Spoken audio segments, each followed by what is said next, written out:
తెలంగాణ రాష్ట్ర ప్రభుత్వం తెలంగాణ రాష్ట్రంలో ఉన్నటువంటి భూ సమస్యల పరిష్కారం కోసం ఒక అద్భుతమైన చట్టం, మరి భూముల సమస్యలతో బాధపడే రైతాంగానికి ఇతరులకు మరి ఒక వరం లాంటి చట్టం, భూభారతి చట్టాన్ని తీసుకొచ్చినారు. ఈ నెల మరి 3వ తారీఖు నుంచి మరి 19వ తారీఖు వరకు రెవెన్యూ సదస్సులు జరుగుతూ ఉన్నాయి. మరి భూభారతి చట్టం ద్వారా ఎవరికైతే రైతులకు కానీ ఇతరులకు కానీ భూ సమస్యలు ఉన్నాయో రెవెన్యూ సదస్సులు దరఖాస్తులు పెట్టుకోవడం ద్వారా అన్ని రకాల సమస్యలు పరిష్కారం చేసుకోవడానికి ఒక మంచి చట్టాన్ని మన రాష్ట్ర ప్రభుత్వం తీసుకొచ్చింది.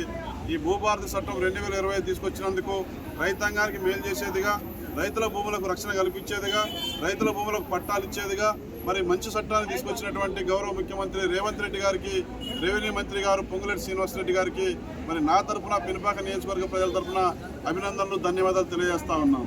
ఇప్పుడే ఇక్కడ పినపాక పట్టినగర్లో రెవెన్యూ సదస్సు కార్యక్రమాల్లో పాల్గొనడం జరిగింది.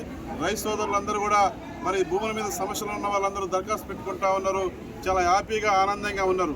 రైతు సోదరులందరూ ఒకటే మనవి చేస్తా ఉన్నా, భూభారతి చట్టం మన ప్రజాప్రభుత్వంలో ఇందిరమ్మ రాజ్యంలో రైతాంగం కోసం, భూముల సమస్యలతో బాధపడే వాళ్ళ కోసం ఈ చట్టం తీసుకొచ్చింది. కాబట్టి ఒక మంచి చట్టం వచ్చిన క్రమంలో రైతు సోదరులందరూ కూడా రెవెన్యూ సదస్సులో పాల్గొని దరఖాస్తులు పెట్టుకొని మీ భూముల సమస్యకు పరిష్కారం మరి ఈ చట్టం ద్వారా లభిస్తుంది. కాబట్టి దాన్ని సద్వినియోగం చేసుకోవాలని రైతు సోదరులకు నేను విజ్ఞప్తి చేస్తా ఉన్నా.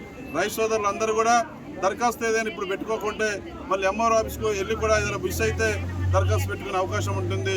ఆ రకంగా పెట్టినట్లయితే మీకు మీ రెవెన్యూ గ్రామానికి రెవెన్యూ అధికారులు వచ్చి సర్వేయర్స్ మరి ఈఆర్ఓస్ వీళ్ళంతా కూడా వచ్చి మీకు దగ్గర ఉండి మీ భూములకు మరి రక్షణ కల్పించే విధంగా, భద్రత ఉండే విధంగా, పాస్బుక్ ఇచ్చే విషయంలో అన్ని రకాల జాగ్రత్తలు ఈ చట్టం ద్వారా తీసుకోవడం జరుగుతుందనే విషయాన్ని ఈ సందర్భాన్ని తెలియజేసుకుంటూ ఇంత మంచి చట్టాన్ని తీసుకొచ్చినటువంటి రాష్ట్ర ప్రభుత్వానికి, ముఖ్యమంత్రి గారికి ప్రత్యేకమైనటువంటి అభినందనలు, ధన్యవాదాలు నా తరఫున, రైతుల తరఫున తెలియజేస్తా ఉన్నాను. Thank you.